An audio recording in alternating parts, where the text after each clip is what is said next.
Kasi itong original key mo, since yung lost key, siya pa yung kinoconsider na master key.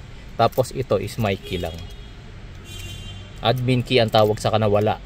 So guys, sa video natin, kung ano yung admin key, yung pa yung nawala. Kasi binenta kay sir tong second hand na Everest na to. So ang key pala ni sir is my key lang. Good day sa inyong lahat guys. So meron tayong client for today. Owner ng Ford Everest na to. So gusto niya magpa-program ng susi kasi nabili daw niyang Ford Everest, isa na lang yung susi. So ayaw magpakita ni bossing sa video. So hindi na natin siya ipapakita. So unang process na ginawa namin, syempre nagpakat muna kami ng susi. So ito yung susi niya. Ayan, wait lang parang ko ba may papakita sa inyo. Ito, dala natin yung ating programmer. Okay. So ito, ang request ni client, since isa na lang yung susi niya. Ayan, nakalock muna. Nakalock. Ito yung original key. Ang gusto ni client, maging tatlo yung susi niya. So ito yung lock unlock, hindi pa yan gumagana. Pero nandito kami ngayon sa SM North, nagpakat na kami. Di na lang namin pinabideo kung paano yung pagkakat. Basta yung pagkakat kasi niyan, hindi ako gumagawa, wala akong machine. Okay, so hindi pa gumagana to. Ito lang, lock, unlock. Ayan, makikita nyo, nagla-lock and unlock na yung ating sasakyan. Yan. Pero sa ngayon, wait lang, lock muna natin. Lock muna natin. Ayan, makikita ninyo, hindi pa nakalock yung pinto. So ang kaya palang gawin ng susi natin is buksan yung pinto. Ayan, nabuksan na natin yung pinto. Tapos dito sa loob, gagawin natin, papakita natin sa inyo. Pasok muna natin yung mga susi. Ayan, pasensya na guys, one man vlogging na naman ako ngayon. So ito yung pinambukas natin ng pinto. Ayan. Ayan, makikita ninyo, nag-alarm. Nag-alarm yung sasakyan kasi binuksan natin yung pinto gamit yung susi na hindi naka-register. So tinurn on natin yung ignition switch gamit yung susi rin na hindi naka-register. Ayan. So ito lang yung naka-register kay sir. So ngayon, pakita muna namin sa inyo, sir. Tara sir, dito po tayo sa loob. Okay, so connect ko muna yung aking scanner. Scanner na gagamitin natin guys is the OBD Prog. OBD Prog, sa mga nagtatanong sa akin sa nakakabili ng programmer na to, ilalagay ko na lang yung product link sa video description and sa pin comments. Okay, so ito, papakita muna namin sa inyo na nakaprogram na susi kay sir. Mikey sir, para makita mo. Walang Mikey to dahil 2016 year model na. Meron yan sir. Mikey? May lumalabas na Mikey yan. Saan? Settings. Vehicle. Oh, sorry. Wala wala kang Mikey. Dito yan sir sa settings. Tapos may Mikey na dapat dito Vehicle display setup tsaka Mikey dapat. Anyway, makikita naman natin dito sa scanner sir kung ilan na nakaprogram. So gagawin natin diag program. Kanina pinakita namin sa inyo guys na ito yung pinang-open namin ng sasakyan. Tapos nung tinurn on, nag-alarm sir. So syempre hindi niya rin kayang paandarin yung sasakyan mo.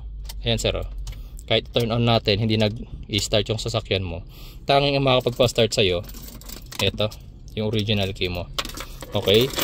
So lagi naming tinuturo na pagka bibili ng second hand car, pag isa lang ang susi, ipadelete ninyo yung nawawala, tapos magpa-program na kayo ng panibago. So Ford, tingnan natin kung ilan yung nakaprogram na susi sir. Pasensya na guys medyo madilim dahil nasa parking area kami ng mall. Ford Everest. Blade type. Okay. Key count. Sir, dalawa talaga nakaprogram sa'yo. Dalawa, kaso isa na lang po yung hawak mo ngayon. So ang gagawin natin sir, ganito. Add key. Erase key muna tayo. Erase key. Tapos wait lang, kailangan nakakabit dito yung original na key. Kabit ko muna yung original key natin. Ayan. Wait lang, nakakonect na rin tayo sa internet. Okay sir, kaya lumalabas yung Mikey na yon kasi yung original key mo nga yung nawala. Ito is Mikey lang. nakaprogram to as Mikey, kaya meron ka ring speed limit 130. Yun. Pati dito sa ano sir. Diyan lumalabas din. Din. Sa yung volume niya hanggang dun lang. Okay sir, sige sir. Okay, so enter. Ayan, from time to time nagfi-flicker yung ating gauge, yung mga ilaw sir, kasi ganun talaga dahil nagpo-program po tayo. Everest blade type 2015 to 2018. Key count natin 2. Enter. Add a key function is available by connecting to the server. So kailangan talaga natin ng internet sir.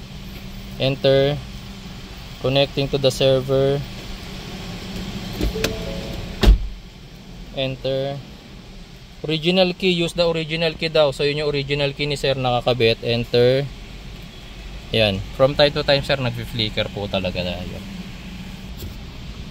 Switch ignition off. Press enter. Insert the programming key. Then enter. Communicating. Ayun. Key count 2. Switch ignition off. Enter. Insert the programming key and switch off. Enter.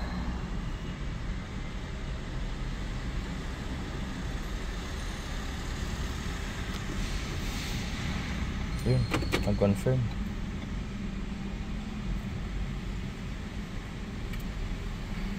Key count 3 na. Okay sir, so 3 na yung key count natin. Ngayon program success, whether to program next one, press enter to continue. So 3 na yung program key natin. Program complete. Close natin, check natin ulit yung key count. 3 na. Ayun na, may key ka na. 3 admin keys ka na. Anong nangyari dito sir? Na-delete ko na yung my key mo. Kasi 0 my keys ka na. Ngayon, 3 na ulit yung admin key mo. Kaya sir, hindi rin lumalabas yung my key kanina. Kasi itong original key mo, since yung lost key, siya pa yung kinoconsider na master key. Tapos ito is my key lang. Admin key ang tawag sa kanawala. Guys, sa video natin, kung ano yung admin key, yung pa yung nawala. Kasi binenta kay sir tong second hand na Everest na to. So ang key pala ni sir is my key lang. So hindi to admin key, kaya nahihirapan kaming mag-program kanina. Pero since nagawan pa rin natin ang paraan, makikita nyo, key count dito 3, admin keys doon ngayon 3 na. So hindi na to my key sir, admin key na rin to. So ngayon, syempre hindi dyan natatapos yung ating video. Kailangan muna nating masigurado na yung 3 susi ni sir kaya pang pa-startin, buksan at pa-startin yung sasakyan niya. Okay sir, labas lang ako sir. Sige sir, unahin na natin tong kanyang original key. Lock, unlock. Okay, baba muna natin dyan. Itong kanyang pangalawang susi. Lock, lock, unlock. Okay, pangalawang susi. Dali. Lock, unlock. Pangatlong susi. Okay sir, so tatlong susi mo na sir is kinikilala na ng system mo, kaya kaya nang mag-lock and unlock. Pero syempre hindi dyan natatapos ang sasakyan natin. Syempre hindi naman pwedeng lock and unlock lang. Kailangan napapastart niya yung sasakyan mo. Shutdown muna natin itong programmer ko. Okay. Okay, so unahin na natin syempre original key mo. Mamaya ito pa hindi nakakapagpa-start eh. Okay. Ayan. So mahirap pala pag nawala yung admin key. Pinahirapan ako nito sa programming Okay. Gumagana sir, admin key, original key. Okay. Tabi na natin to. Sige sir, hawaan mo na yan sir. Ito ngayon yung pinrogram natin. Yung unang key na pinrogram natin, turn on. Okay. Tingnan natin kung mag-i-start. Hintayin lang natin. Yun. Pangalawang key. Okay. Okay, ito yan. Tapos kunin na natin tong last key. So third key ni sir. Okay, hintayin lang natin mawala yung mga indicators. Ayan. Okay.